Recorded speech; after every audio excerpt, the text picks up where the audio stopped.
I'm interested in truth. I like science. But truth's a menace. Science is a public danger. As dangerous as it's been beneficent. It has given us the most stable equilibrium in history. But we can't allow science to undo its own good work. That's why we so carefully limit the scope of its researches. That's why I almost got sent to an island. What's the point of truth or beauty or knowledge when the anthrax bombs are popping all around you? That was when science first began to be controlled after the 9 Years' War. People were ready to have even their appetites controlled then. Anything for a quiet life. We've gone on controlling ever since. It hasn't been very good for truth, of course, but it's been very good for happiness. One can't have something for nothing. Happiness has got to be paid for. Everything must be paid for. I was much too interested in truth. I paid too. But you didn't get exiled. That's how I paid, by choosing to serve happiness. Other people's, not mine. It's lucky that there are such a lot of islands in the world. I don't know what we should do without them. Put you all in lethal chamber, I suppose. You seem to have paid a fairly high price for your happiness. Anything else? Well, religion, of course. Here used to be something called God before the 9 Years' War.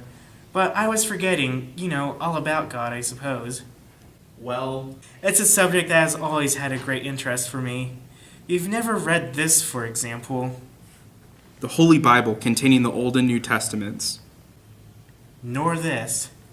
The Imitation of Christ. Nor this. The Varieties of Religious Experience by William James. And I've got plenty more. A whole collection of pornographic old books. God in the safe, and Ford on the shelves. But if you know about God, why don't you tell them? Why don't you give them these books about God? For the same reason as we don't give them Othello. They're old. They're about God hundreds of years ago, not about God now. But God doesn't change, though. Men do. What difference does it make? All the difference in the world, my little philosopher. If you even know what that means. A man who dreams of fewer things than there are in heaven and earth. You have one of those quotes for everything, don't you? Well, one of the numerous things in heaven and earth that these philosophers didn't dream about was us, the modern world. We've got youth and prosperity right up to the end. What follows? Evidently, that we can be independent from God. But there aren't any losses for us to compensate. Religious sentiment is superfluous.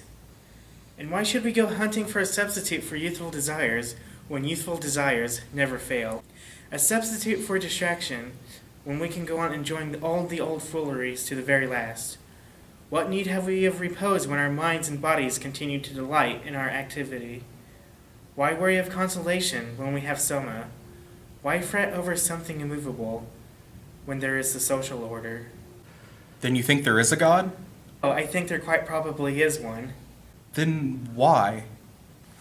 Well, he manifests himself in different ways to different men. In pre-modern times, he manifests himself as the being described in these books. Now. How does he manifest himself now? Well, he manifests himself as an absence, as though he weren't there at all. That's your fault. Call it the fault of our civilization. God isn't compatible with machinery and scientific medicine and universal happiness. You must make your choice. Our civilization has chosen machinery and medicine. That's why I have to keep these books locked up in the safe. They're smut. People would be shocked by it. But isn't it natural to feel like there's a God? You might as well ask if it's natural to do up one's trousers with zippers.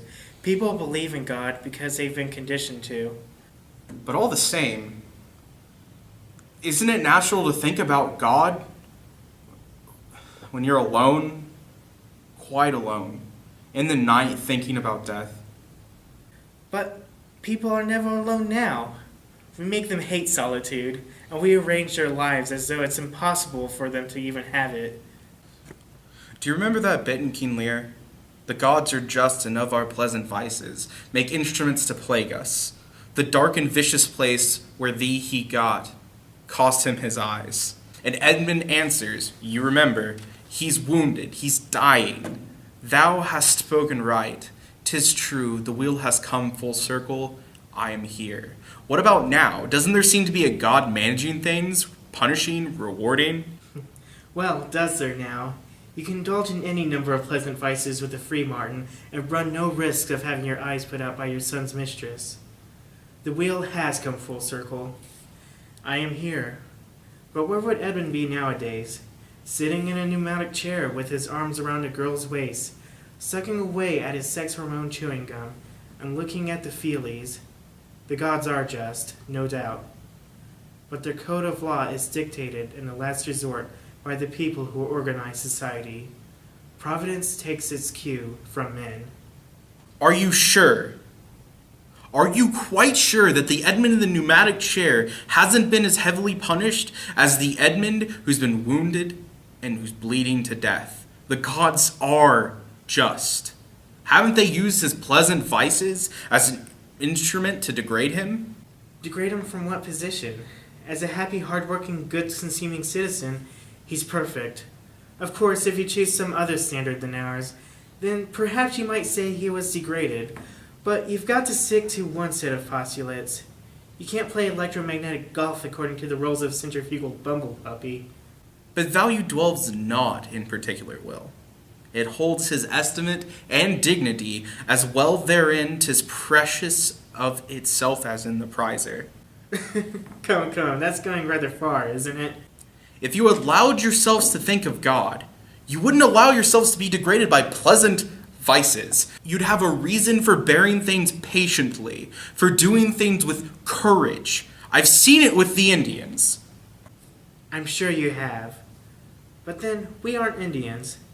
There isn't any need for civilized man to bear anything that's seriously unpleasant. It would set the whole social order if men started doing things on their own. What about self-denial then? If you had a God, you'd have a reason for self-denial. But industrial civilization is only possible when there's no self-denial. Self-indulgent up to the very limits imposed by hygiene and economics. Otherwise, the wheels stop turning. You'd have a reason for chastity. But chastity means passion. Chastity means northsenia. And passion and northsenia mean instability. And instability means the end of civilization. You can't have a lasting civilization without plenty of pleasant vices. But God's the reason for everything noble and fine and heroic. If you had a God... My dear young friend, civilization has absolutely no need of nobility or heroism. To our society, there are no wars, no conflicts, no tragedies. And if ever by some unlucky chance anything unpleasant should somehow happen, why, there's always someone to give you a holiday from the facts. And there's always someone to calm your anger. Anybody can be virtuous now. You can carry at least half your morality about in a bottle. Christianity without the tears is what Soma is. That's just like you. Getting rid of anything unpleasant instead of learning to put up with it. What you need is something with tears for a change. Nothing costs enough here. Isn't there something in living dangerously? There's a great deal in it. Men and women should have their adrenals stimulated from time to time. What? It's one of the conditions of perfect health. That's why we've made the VPS treatment compulsory.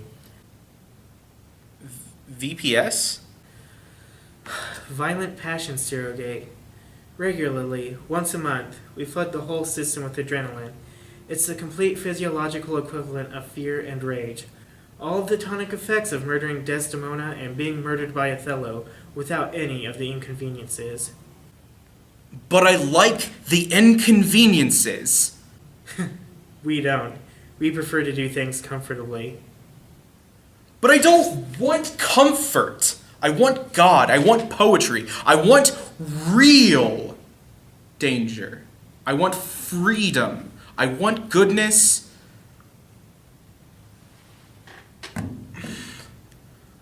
I want sin. In fact, you're claiming the right to be unhappy. All right then. I'm claiming the right to be unhappy. Not to mention the right to grow old and ugly and impotent, the right to have syphilis and cancer, the right to have too little to eat, the right to be lousy, the right to live in constant apprehension of what may happen tomorrow, the right to catch typhoid, the right to be tortured by unspeakable pains of every kind.